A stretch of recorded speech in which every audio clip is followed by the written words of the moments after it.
Welcome to Politics Done Right. My name is Egberto Willis, your host. Good morning, Houston. Good morning, Harris County. Good morning to the great state of Texas. Good morning to the United States of America. And of course, good morning to the world. Look, we are going to have a great show for you today. But there's a piece that I always say, and that is remember, the internet and all these different resources were created by we the people, but somehow we have ceded it to the billionaires. Somehow we've ceded it to the rich. Somehow we've allowed others to believe that we are not worthy, just they are. And we just better be thankful for what those with capital are willing to give us. Man, they have done a stunning job in indoctrinating not just most of us here in America, but throughout the world. And I tell you something, I heard something on the Conversations, a show that comes on at 8 o'clock, that really triggered me yesterday. And I'm going to talk a little bit about that. But beforehand, we need to go to the studio with Jack Van Beber and the one and only La Preciosa Mayana. Good morning, my peeps. Good morning. It's good to hear you. Good morning, Egberto. It looks like it's Wednesday, January 7th at the radio today. Mayana's going to read your opening for your show. I forgot my phone today. Oh, These poor topics, thing. uh, topics covered on the show today. Let's see. In an era where U.S. power is wielded not as diplomacy, but as an instrument of force and extraction, today's episode confronts the stark reality. A senior White House aide, Stephen Miller, stunned national media by asserting that the United States is in charge of Venezuela, a phrase that encapsulates an administration's resort to military threat and oil domination in the Western Hemisphere. Behind the headlines of the geopolitical posturing lies a harsher story of policy choices that ripple back home, where the same conservative agenda that pushes a blockade of oil control now slashes billions in federal childcare, funding for working families and Democrat-led states. From the human course of militarized foreign policy to the domestic cruelty of budget cuts, this show takes you beyond the sound bites to the consequences. All right, that was great. Thank you, my dear. Brother Jack, what is the word of the day? Well, I closed the show yesterday with a statement, but it was pretty rushed, so I wanted to read it again. Okay. Does America want to be ruled by what the corporations want, which is no rules for them to follow, no country to defy or deny or defend themselves against, from the raping of sovereign countries, of a country's sovereignty, the robbing of a sovereign country's resources, and the ravishing of a sovereign country's citizens' lives, leaving the country and its citizens victimized, brokenhearted, with a shattered self-image and a hole in their soul, while the American corporate bullies make off with the cash, abandoning the child of human decency, morality, and ability to love, trampled under the boots of empire. Nice, nice, nice, profound. Look, guys, thank you for that, both of you. Now, here's the deal, folks. We talk over the last few days a lot about Venezuela. We talk a lot about the president also having dropped bombs in Nigeria. We talk a lot about that flotilla in the Caribbean. We talk a lot about all the people he murdered on the high seas. And we want to make sure with all of these externalities, we talk about Epstein, with all of these other features, we also want to make sure that the things that directly affect you, it doesn't go by the wayside.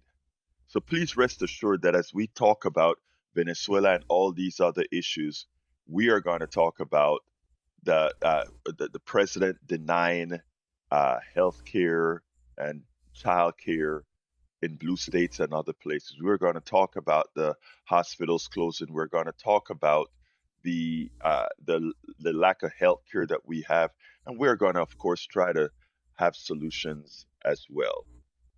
But listen, we have to be clear.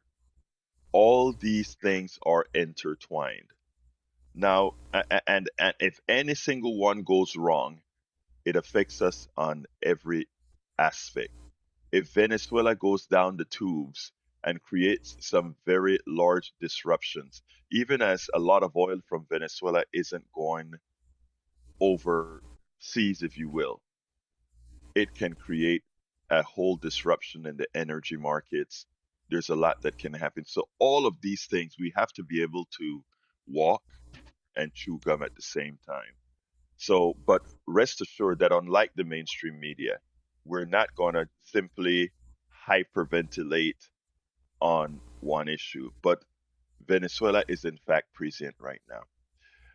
I want you to listen to this, and then I want to tie it into what I heard on conversations yesterday. I want you to listen to Stephen Miller here, and then we'll take it on the other side. He says, is acting President Delcy Rodriguez in charge? Is she running Venezuela or not? Well, what the president said is true. I forgot to set the map, folks. I forgot to set the map.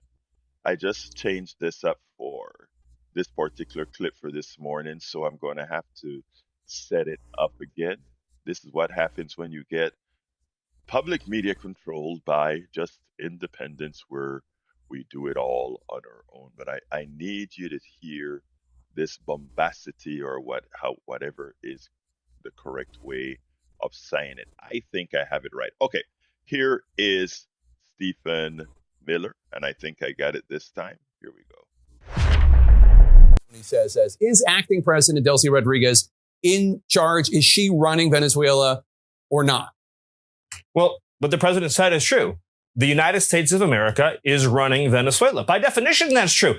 Jake, we live in a world in which you can talk all you want about international niceties and everything else. But we live in a world, in the real world, Jake, that is governed by strength, that is governed by force, that is governed by power. These are the iron laws of the world that have existed since the beginning of time. But in terms of day-to-day operations in Venezuela, that is acting President Rodriguez, right? It's not some sort of American emissary. What I'm saying is, we'll keep going here, Jake. So I want to say what I'm saying, and then you'll follow up. But what I'm saying is just one level above that, which is that by definition, we are in charge because we have the United States military stationed outside the country. We set the terms and conditions. We have a complete embargo on all of their oil and their ability to do commerce. So for them to do commerce, they need our permission. For them to be able to run an economy, they need our permission. So the United States is in charge. The United States is running the country during this transition period. If that's true, obviously that doesn't mean that President Trump is setting the bus fare schedule inside the country. So doesn't mean that President Trump is assigning the K-12 curriculum. I want you to understand that. That is profound. It's not as Sterling said, it's a lunatic raven. It's not a lunatic raven because you know what? It's actually happening. No tankers are allowed into Venezuela or leave Venezuela until Trump and his thuggish administration says so. This is actually an act of war. You are telling another country what they can and cannot do, and you are willing to freeze that country's way of getting income by saying, if you don't do as you are told, if you don't sign your oil over to us, which is what came out yesterday. Before I go to that other statement, I want you to hear what the extortion from the United States to Venezuela, not actually what they are actually requesting. Check this out. Let's get it here on the right side. Tonight, sources telling ABC News that the U.S. conveyed a list of demands to the interim leader of Venezuela that the regime must meet before the U.S. will allow Venezuela to sell more oil. They include Venezuela must kick out Russia, Iran, and Cuba and sever economic ties. And Venezuela must agree to partner exclusively with the U.S. on oil production and favor the U.S. when selling heavy crude oil. The U.S. threatening the lifeline of the Venezuelan economy, imposing a military blockade. It sits on the largest oil reserves in the world. The chairman of the Senate Armed Services Committee, Roger Wicker, saying the U.S. plan in Venezuela hinges on controlling the oil and that he did not believe the deployment of U.S. troops will be required. With President Trump hailing the daring raid that led to the capture of Nicolas Maduro. It was an amazing military feat. We sort of got him a little by surprise, but it was brilliant tactically. It was an incredible thing. 3 days later, still no clarity from the administration on how the U.S. plans to, quote, run Venezuela. But the president has maintained the U.S. is in charge of the country. The administration has a one-day plan on how to get rid of Maduro, but no idea of what happens after. So, in other words, Venezuela must sign over in contract form the oil to the United States. It must also get rid of Russia, China, and Cuba outside of Venezuela, and pretty much give United States a discount on the sour crude that they produce in Venezuela. I want you to think about that. In effect, it is saying that that Venezuela is a colony of the United States, cannot make a move without permission of the United States. As Stidion said, it's like Iraq. It's actually worse than Iraq. Now, I want to see what Delcy Rodriguez says. Delcy Rodriguez is left of Maduro. And actually, I prefer where Delcy Rodriguez is. Because again, that is one person who actually believes that the resources of the country should go towards the people, la gente, el pueblo. Now that is extortion, that is war. And every single American should feel in their gut that doing something like that is not just immoral, not just evil, not just a form of enslavement, but that it's just not becoming of a country that preaches freedom and, well, we don't preach free enterprise, we preach capitalism. There's a difference. But that is capitalism, what Donald Trump is doing. Now, it is important. It is important. Let's be clear here. What Donald Trump wants to do in Venezuela, if they accept it, when another administration comes along, a reasonable administration, it should be legally okay.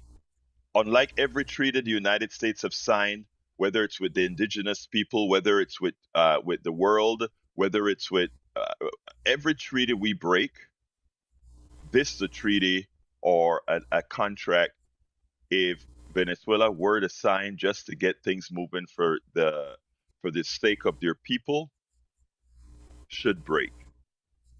But my contention right now is Venezuela has two options. The first option is to accept it just so that their people can get the resources from the oil.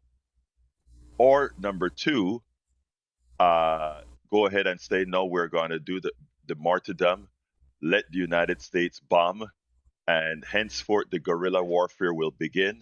It will be the destruction of the entire Latin American area as our boys and girls from the United States go into fight. And let me tell you, fighting in Venezuela, in the jungles of Venezuela, Colombia, and all these other areas, because the guerrillas will be coming in from everywhere, will get rid of a whole lot of America. It will get rid of a whole lot of Americans. So it is on you, America. It is on you to let these guys know that this is unacceptable. But let me tell you what was fearful to me. There was a caller into conversations yesterday, and it just about forced me to call into the show. And this caller said, "Well, in the real world, you have to." In effect, he was saying you got to kill before they kill you, as if the rest of the world wants to do that. He is about, well, if we don't have much here, and if we don't start uh, dominating, taking, somebody else is going to do it, and we will not be the preeminent power in the world anymore. I want to ask a question.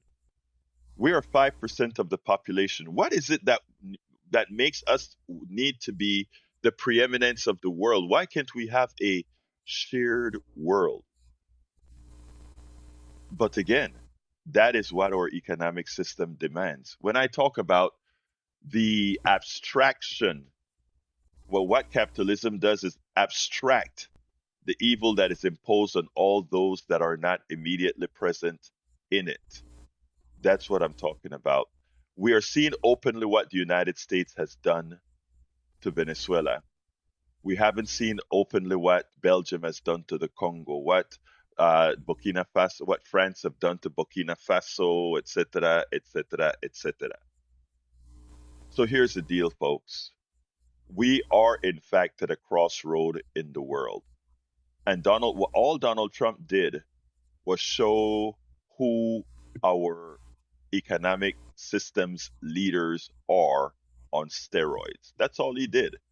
If there's one good thing to thank Donald Trump for, it's exposing who we really are. And Cheryl Elkins, welcome aboard. You're saying something that is that deep below is so important. He said, I think it is vestigial British Empire tendency. We are the we are a break off of the British Empire, right? Yeah, and to put it bluntly, you could say we didn't even want to fall under that domain, so we created our own form of empire, our own form of imperialism. And to put it bluntly, ours is far more reaching than the British Empire, because whereas the British Empire shared it with many others, we own the world. We own the world.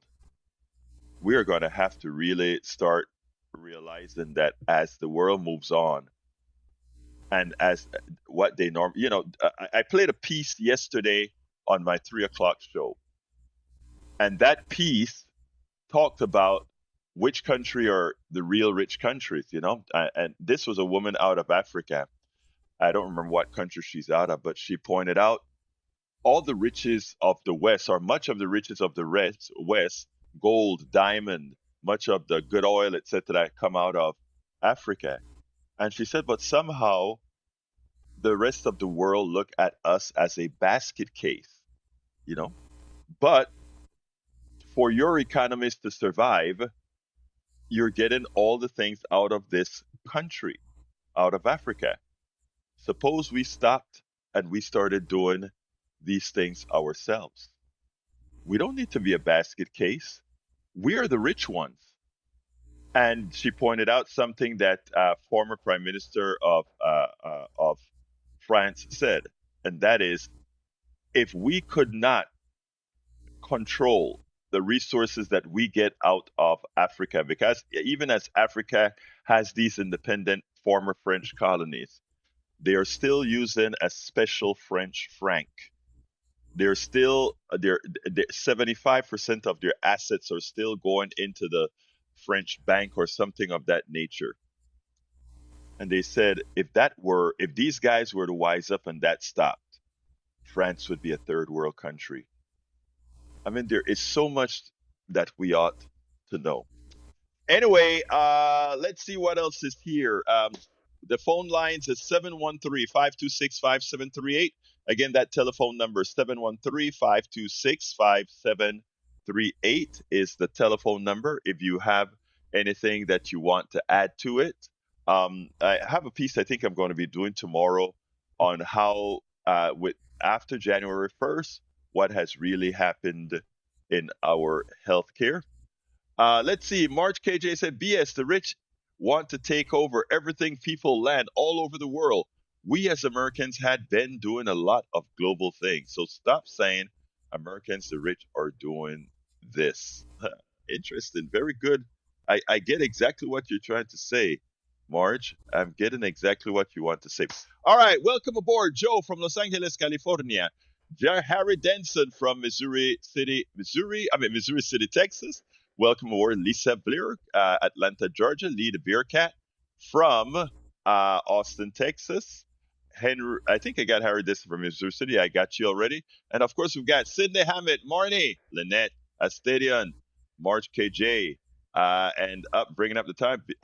Let's see, Jane V in North Carolina. Welcome aboard, Richard C. Brown. LVW, La Profesora, is in the house. Thank you for being here. Thank you for taking good care of our children. LVW, you make the future. Laura says, Mr. and Mrs. Miller have trouble with answering simple yes and no questions. Suzette Jensen, welcome aboard. My brother from another mother, Glenn Ryan, is in the house. Glenn is the young man who got the coffee with Egberto, of which we invited a right winger over with us. As Stadium say, I saw a travel log on Panama on the Create TV.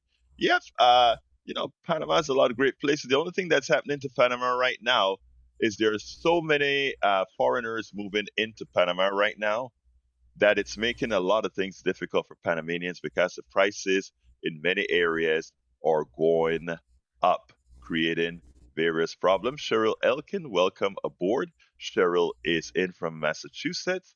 I love what Cheryl is doing with her activism out there. She had some pictures that she sent with some stuff, with some protests they were doing on the bridge. Love what you're doing. Beautiful. Very important. We have Adam W. in the house. Adam is from Western Pennsylvania. I see a lot of stuff, activity on the phone, but I see no names yet. So I'll wait for that. And I don't want to move on till I know what's going to happen there. So I don't know if we're having a little bit of phone problems here or not. So we will see. They're having some issues with the phone. Okay, well, let me take this other one. Let's see this one here. Lord Warren, is this on politics then, right? We're having some issues with the phone. This is. Yeah, talk to me. Let me hear your story. Good morning. Good morning. Hi. Did you want to say something? I just want to express my extreme, sadness about how,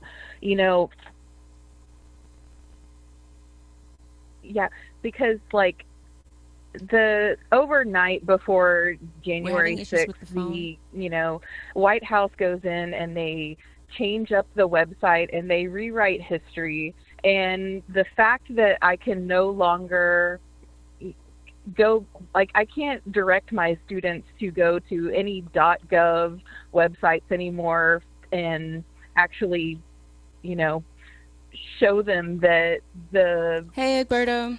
Yeah, the news is reliable or hold fact. on a second. This is through another channel that I have somebody on the line. This is legit. Go ahead, caller. Hold on. Go ahead, caller. Caller. Caller. Oh my gosh, are we okay? No. What? Let me just tell you what just happened. Right now, we have two channels that are coming in, and we are having a bit of phone problems in the studio. And as that happens, and you are in, what's going on is the people are not able to hear what you're saying. So that is that is a connection that I will have to map correctly. So let me ask you to hold a bit before I get that in. And it doesn't seem like I'm going to be able to fix that one at this time. So I'm gonna just have to answer what you said, ma'am, and then I'm gonna have to hang up on you. But because the other people on the other side of the network cannot hear you, so let me just say this. You are so correct in what you're saying with regards to not being able to take your students to listen to, to websites that are governed by the government, or anything, not even with the vaccines that are now stopped. There is so much that this government is doing to corrupt what government is supposed to do. And I know the sadness that you're feeling. And this is a caller that says she's sad that we are in flux right now. And as a teacher, she can't do the job as she should. Correct? Yeah, I mean, it's just, I need everybody to understand and know that all of these, norms that we used to have, is all the research tools that we used to have there where we would send our kids to get facts from, but those things aren't even available to us anymore. And it's the erosion of our facts and freedom are just, I'm going to have to stop you there. They're crazy. She just spoke about that, all the things that teachers were able to do with the resources they had from the government, they can't use anymore. I'm going to have to let you go, ma'am, because we're having some technical difficulties, but I'll get that fixed so that we can get the bidirectionality worked out later on. But thank you so kindly for your call, ma'am. Awesome. Thank you. All right. To the rest of you, let me explain. Our network phone, or rather our phones at the studio, are having some problems. Somebody called on the 3 o'clock line, and I just don't have that connected to the studio. So that was the issue why you couldn't hear that person that was calling in before. Sorry about that. Anyway, folks, since we don't have the line set up yet, I want to play you the plight of the farmer. I wanted to do this a few days ago. I don't think I was able to do so. So let me just play that, and then we'll continue, see if we can get some calls a bit later. Our farmers are having a hard time because this evil man has really destroyed their, but it's not that he destroyed the farms. This was intentional. This is to take away the farms from the small farmers and give it to the corporations. That's what it's all about. As these farms go bankrupt, corporations, including your vice president, will be buying up all this land. I want you to listen to this, and then we'll take it on the other side. 2025 has been a rough year for farmers, between the fallout from President Trump's trade war, tariffs, and inflation. And to cap it all off, Trump announced a $12 billion bailout for farmers earlier this month. But for many, the move marked an admission that a year's worth of Trump's policies have upended their entire industry and threatened their livelihoods. Joining us to discuss the state of farming heading into 2026, founder and president of the National Black Farmers Association, John Boyd Jr. He's also a soybean farmer. John, it's good to see you. So walk me through how the impact of Trump's policies are being felt and seen at the tail end of 2025. How would you grade this past year for farmers? Thank you very much for that question. I would have to give the president an F-. F-. But F-. He came right into this country, right into his presidency, and imposed tariffs on China, Mexico, Canada. China was buying all of America's soybeans. Mexico was buying corn, and we were getting a lot of fertilizer from Canada. President imposed tariffs there. His tariffs didn't work the first time he was president in this country. They didn't work the first time. He came right back in and done the same thing. When the president came into his first term, I was selling soybeans for $16.80 a bushel. If the price dropped all the way down to less than $8 a bushel, he got elected again, and then he imposed tariffs again. And I had to stop harvesting my soybeans for the first time in my 42-year career. I've been producing soybeans in America for 42 years.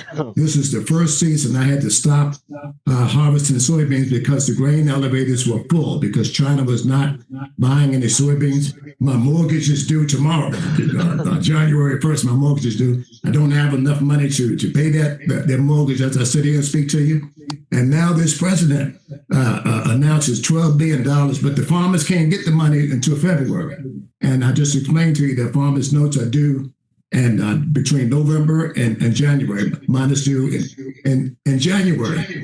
All of these things has happened on this president's watch. He keeps saying Joe Biden is the cause of this. This is not Biden's mess. This is President Trump's mess. He came right in here and done it. He needs to own up to it.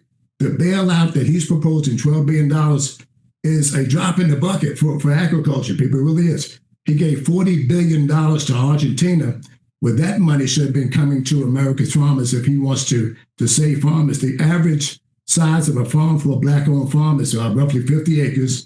He's proposing $30 an acre, and his proposed bailout, that's about $1,500, people. And we have all kinds of bad information that black farmers are opting out of this, all this stuff. That's not so. They still have to go into the office and go through the necessary procedures of reporting your crops. I want to announce that on your show.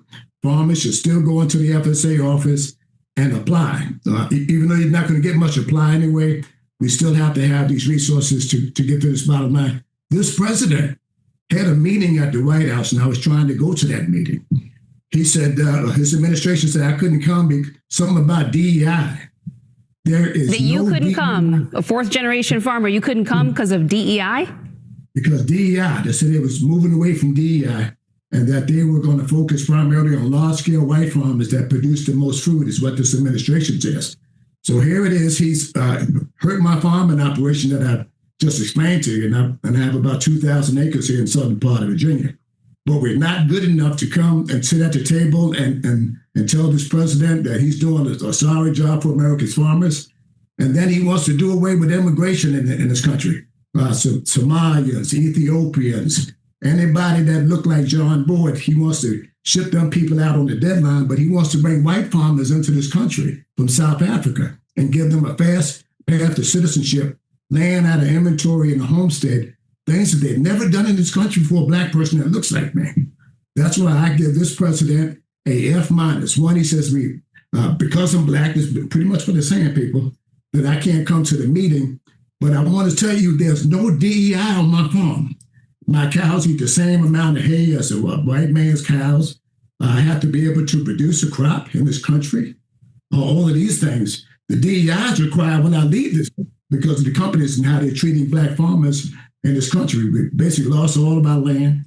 This president has taken race relations in this country probably back to the 60s and all those policies that they're doing. So he wants to bring in white farmers, give them a fast path to citizenship, and anybody in this country that looks like me, he wants to take them out.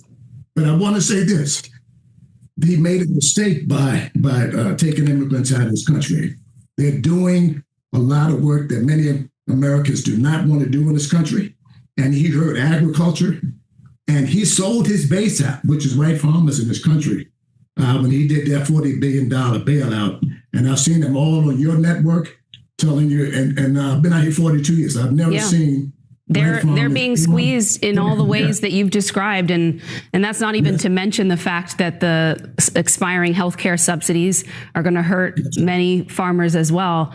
John Boyd, you've done such an incredible job spelling out the connections between all of these pressure points, and I got to say, we're going to have to bring you back on to talk about that piece about the White House and the DEI allegations. This guy has 2,000 acres that he farms soybean and other products. Much of it gone to waste because the grain elevators are filled up. The grain elevators are filled up because China is not buying the soybeans. We have an oversupply of soybeans. So Donald Trump has screwed up farming. But I want all of you to watch something. Go ahead to the grocery store. Look for soybean oil. There are a lot of products that are dependent on soybeans, not only oil, but other flours, etc. I want you to look at those prices. If you don't think our economic system is a fraud, remember what John Boyd just said. The elevators are filled to the rim with soybeans. He has soybeans in the field that he could not harvest. But if you go to the store, the price of soybean oil hasn't dropped. The price of things dependent on soybean, which should really be cheap. Remember what he said. Before Trump came into office, he was getting $18 a bushel for soybean. Last time he was able to sell soybeans, $8 a bushel. Come on, folks. These are hard numbers. Hi, Maywood. Happy New Year to you too as well, my brother. These are hard numbers. So while we have our sycophants that try to find any way they can to somehow defend the evil that Donald Trump represents, even as that evil is going to hurt not only themselves, but their families, right? It's amazing. Okay, let me just show you the sycophancy. Mike says, Trump negotiated a huge increase in sales of soybeans to the EU. The increase overcame the initial refusal by China, who is now going to buy over 12 billion tons of soybeans over the next several years. That is a pittance. I mean, why stop reading the right-wing rag and start reading the farmers' rag? I mean, my brother, it makes you sound so unintelligent. All right. Oh my, we have so much work to do, but we will get the work done. We have a lot of work. Suzette Jensen says intentional destruction of agriculture to benefit the oligarchs and Wall Street. REITs, which is that's a real estate investment trust, REITs for ag land. Check out the largest farm in Arkansas. Tell me a little bit about that largest farm in Arkansas, Suzette. Sandra says, thanks for going live early. Well, Sandra, let me just say that we're not going live early. You just happen to find our 6 a.m. Central Time program. We also do the 3 p.m. program as well. So you get 2 bites at the apple today, given that you woke up. Carolyn Nelson, good morning. How you doing, beautiful? Anyway, folks, here's the thing. Here is the thing. All the policies that Trump has put into play with the big beautiful bill harms his supporters more than it harms blue states or people that are not of the conservative persuasion. And the reality is because, again, the people in red states, people in red counties are generally more dependent than elsewhere. 70%, I think it's actually 71%, if not more, of the GDP of this country comes out of blue states, out of blue areas. These are realities that they don't tell you as they continue to screw you. Let's get it right, people. Let's understand what's going on here, right? I see they're still working on the phones. We'll see if we get it up and running before the program ends. But anyhow, I hope you guys saw what Donald Trump did yesterday. Well, anyway, I tell you what. Let's move on to the other subject, which let me bring that up right now. Para ver. There we go. That's the wrong. There we go. Common dreams. All right. Breathtaking cruelty is what I pointed out in the beginning of the show. Trump cuts billions in federal childcare funds to Democrat-led states. Rather than isolated decisions, this is part of a clear and dangerous pattern in which Trump administration has attacked working families. That's what one advocate says. The Trump administration is portraying its decision to slash $10 billion in funding to 5 Democratic states as a response to a scandal in Minnesota where dozens of people have been convicted of stealing public money through the state's social services. But advocates and Democratic lawmakers on Tuesday condemned what they called an act of political retribution that will punish working families who have nothing to do with the recent fraud cases. I pointed out on my 3 o'clock show a few days ago that I wasn't going to go into the Somalia, Minnesota scam fraud that they're trying to turn into something because, again, I pointed out that this has been under investigation since Biden. Minnesota, my buddy, the Attorney General of Minnesota, has been on this for quite some time. So this is not new news at all. Fraud occurs, someone finds it, and they solve it. We should remember that Scott, the current senator of Florida, he was actually involved in a $1 billion scheme that ripped off Medicare. All right, let's see. Glenn Ryan says, why don't Dems push articles of impeachment just to make the GOP go on record for not supporting the lawless president? Why not campaign on removing him and Vance once the Dems control both houses? They're pathetic. I'm not going to argue that, but I will tell you this, that they can't bring up anything on the House floor unless they get a discharge petition. Remember that. They cannot bring any bill to the House unless they get a discharge petition. All right, continuing. Rather than an isolated decision, this is part of a clear and dangerous pattern, said Christian Crowell. And let me put this on the right screen here. Said Christian Crowell. Crowell pointed to Medicaid and supplemental nutrition assistance programs cuts in the One Big Beautiful Bill Act that was passed by Republicans last year and said that along with the cuts announced Monday, these policies amount to a coordinated attack on working class families. The U.S. Health and Human Services Department said the cuts would impact New York, California, Colorado, Minnesota, and Illinois. About $7 billion in funding for temporary assistance for needy families programs will be impacted, reducing cash assistance that is provided to low-income families with children. So here we have the party that purports itself to support the sanctity of life, starving children, harming children. Come on, you see the hypocrisy. It's actually not just hypocrisy; it's just cold-blooded evil.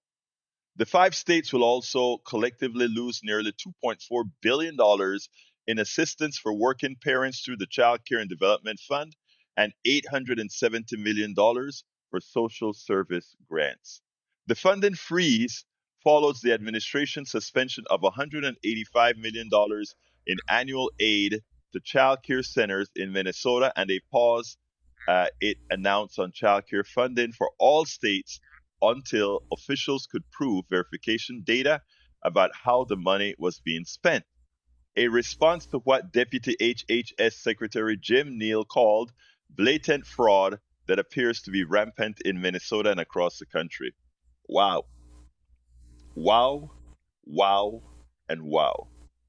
This is what they're using. The executive is using to get around the laws that Congress passes to ensure American children are not starving. And since the executive is the president, the executive is responsible for executing the laws of Congress, the only option they have not to do so is to say, well, we can't quite do that. Let's see. What is that? That's saying Minnesota. I'm trying to read something. Okay. Anyway, so about $7 billion in funding has been removed. The funding freeze follows the administration's suspension of $185 million to childcare centers in Minnesota. A spokesperson for HHS, Andrew Nixon, told CNN Tuesday that the new funding cuts for the 5 states were moving forward because, here's it, for too long, listen to this, Democrat-led states and governors have been complicit in allowing massive amounts of fraud to occur under their watch. Under the Trump administration, we are ensuring that federal taxpayer dollars are being used for legitimate purposes. We will ensure these states are following the law and protecting hard-earned taxpayer money. You know what is so fanciful here? These blue states are the ones providing the income that those red states are given to their welfare recipients in their states, but the president would deny these blue states the capital that they've already imposed or paid into the federal government for their own citizens. I tell you this, you cannot You could not write this stuff. You could not write this stuff.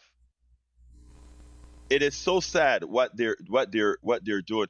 I think it is time to go to court, and well, again, we got to hope that the court will have some humanity, the humanity lacking from Donald Trump and his minions. The administration did not point to any evidence that the 5 states have used taxpayer funded fraudulently in their social services programs. Senate Minority Leader Chuck Schumer accused President Donald Trump of playing politics with our children's lives. Yeah, you think? While Representative Brittany Peterson posited that Colorado was being targeted once again in retaliation for the state's prosecution of former country clerk over her involvement in efforts to overturn the 2020 election. I mean, these are things that you would have never heard in another administration. These are things that you would have never heard in another administration, Democratic or Republican. This is what evil looks like. In addition to responding to Minnesota's fraud scandal by cutting funding for millions and family in 4 other states, Trump has cited the controversy as a reason for further ramp up immigration enforcement as he's placed blame on Minnesota's entire Somali community of about 80,000 people for the fraud. Nonsensical. Members of the Somali diaspora have been charged with defrauding the state government. Trump said Sunday that every one of them should be forced to leave the country, referring to all Somalis, and is deploying thousands of federal agents to Minnesota, intensify anti-immigration operations there. In the case of childcare funding cuts, the administration's decision will mean higher costs, fewer slots, and more families forced into impossible choices between caring for their children and keeping a job. So, in effect, increasing unemployment because they can't have a choice. Okay, let's see. It seems like our phone systems are working now. So please feel free to call 713-526-5738. I repeat, 713-526-5738. The phones are now working. I hear from our wonderful geniuses in the studio. Let's see. Suzette says, sorry for the... Oh, that's something. Cheryl Elkin says, it's going to get much worse. We need to find ways to economically boycott. That is correct, Cheryl. There are a lot of things that we're going to have to find in the way we go protesting going forward, but it's something that we must do. Marnie says, I agree with Cheryl Elkins. We need to economically boycott. Harry Denson says, Egberto, I agree with Glenn Ryan. The Democrats need to write many articles to push for impeachment of the mobster gangster convict. Yes, they do. But do remember, again, the rules of the House is unless you're coming with a discharge petition, you can't get a bill to the floor because Mike Johnson's control everything. All right, that is why what has to be done is you have got to win in 2026 this year. Work for it, guys. You've got to work for it. I see the phones are starting to come up, so as soon as one hits, I will take it. Sorry for the issues that we had with the phones today, folks. It happens every so often. Let's see what else I've got here that I'll read. I don't want to change subject again before we get to another. Okay, let's see. So that says Goldcrest Farm Trust closes on an additional $300 million in pension fund commitments. Goldcrest Farm Trust is privately held real estate investment REIT that invests in U.S. farmland, announced today that it has successfully completed fundraising for its second investment vehicle. GFT raised in excess of $300 million in commitments from a group of world-class institutional investments. If you live in Houston, you just have to look around. What used to be farms and farm fields are now subdivisions being built. Even as we have A lot of land in between. We'll see what happens. Let's go to line one with Betty. Come on in, Betty. Jack is in a tunnel, but he's getting out of there. Poor thing. Anyway, the law of the jungle. Someone has to die for someone to live. You do not kill first for the sake of you think they're out to get you. Good luck on that, you big dummy. So Congress and Senate, the holidays are over.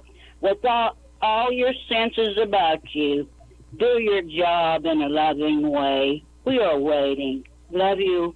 Bye-bye. Love you, Betty. Johnny, line four. Hello? You're on, Johnny. Okay. Hey, does the situation currently in Minnesota and across the country with the way Donald Trump's administration responds to a situation involving money, does that remind you of anything? I'll give you a hint. 9/11.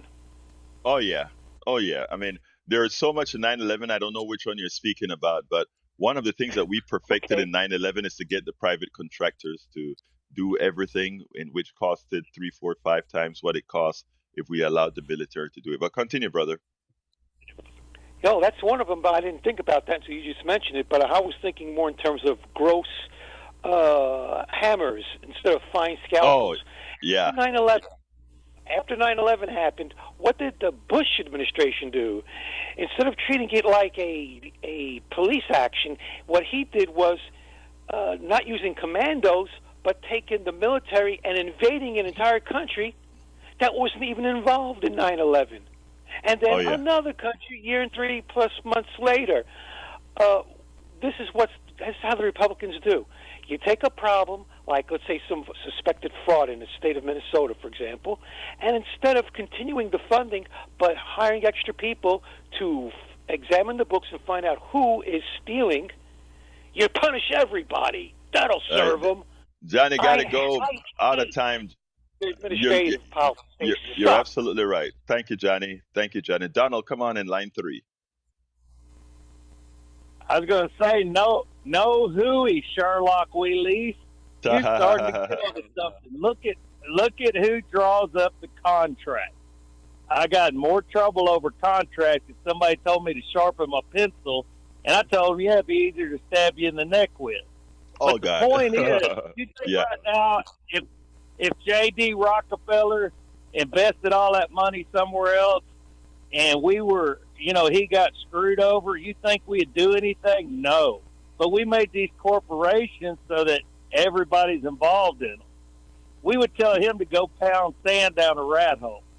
But you see, we've got so good at propaganda, all the way from John Smith's propaganda, how great this is, and then go west, young man, and that's what we do. But if people didn't need a TV in every room, a cell phone, all these smart things, and then the other day, one of your callers talked about electric car. Now, is that electric car built at a union factory in America? No, I doubt it. See, that's the problem. And now California's having a problem because their people are leaving. But you know what they're taking with them? They're taking their union benefits and their union pay now that they're retired.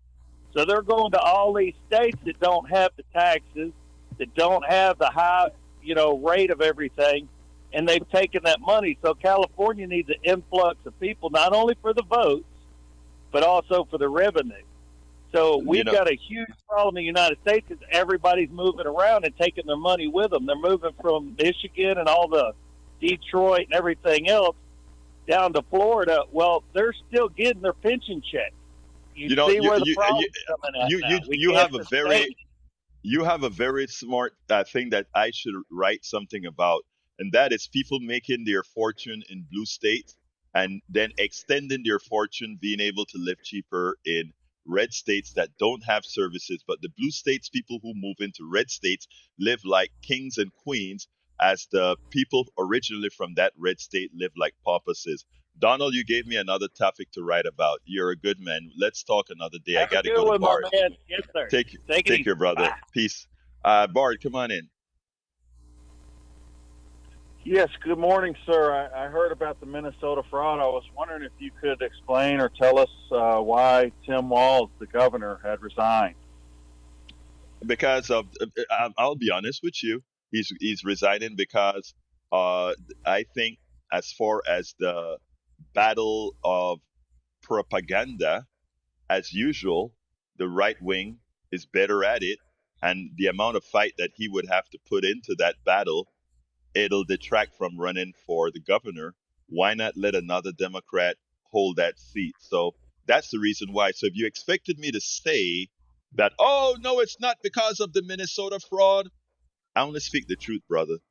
The reason he's not running is because of the Minnesota fraud. But it is propaganda. Steve Ellison is a friend of mine. Okay, the Attorney General of the Attorney General of Minnesota, and the Attorney General of Minnesota has been on the fraud, not only on welfare fraud, but on corporate fraud, on rentiers fraud, etc. One of the reasons they wanted to get at Keith Ellison is exactly that. He went after the rentiers. But anyway, you have a wonderful day, my brother. Take care, Bard. You try to get it, but have a good one. All right. Anyway, folks, look, let me just say that I feel for those who continue to hold water for a corrupt administration, a corrupt policy, and a corrupt economic system. Because when it all, unfortunately, their support slows down what we can actually do and achieve. But that is one of the reasons we have to keep the lines of communications open. Let me throw it to the studio. I just think we have to really try to think about what capitalism really is now that we can see it out front. You know, we have to ask about why we're still getting the same minimum wage for like 1 million years, and then everything has to be depleted or processed or whatever for us to be able to afford it. I mean, I just think people need to rethink capitalism. Thank you very much, Mayana. Jack, you got anything real quick? He's good. All right, good. Anyway, folks, I want to thank you all. Sorry for the technical problems that we had. Sorry we didn't get enough of the phones in, which means we had to do quite a few fillers. But you know what? You know, we're a community station. We're a public station trying to get the stuff done. Anyway, I love all of you. You can reach me at info@politicsdoneright.com. But I have a quick message. Check out the Miller-Brand Coffee House tomorrow. I'll tell you a little bit more about an act that's going to be out there. Anyway, my name is Egberto Willis. This is Politics Done Right. And you guys know how I end this, baby. I am what? Out.